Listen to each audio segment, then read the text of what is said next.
Did you know that Saturn's moon Titan is the only world besides Earth with rivers, lakes, and rain, but made of liquid methane instead of water?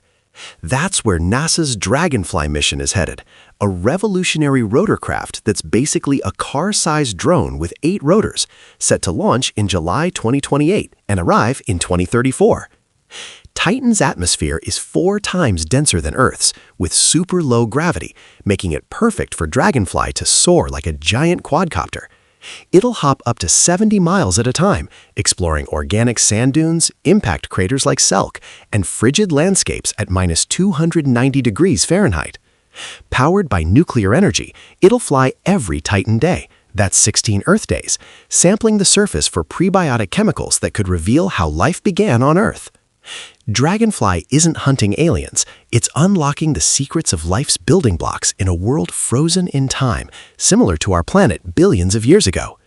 This is humanity's first powered flight on an alien moon. Get ready for mind-blowing discoveries.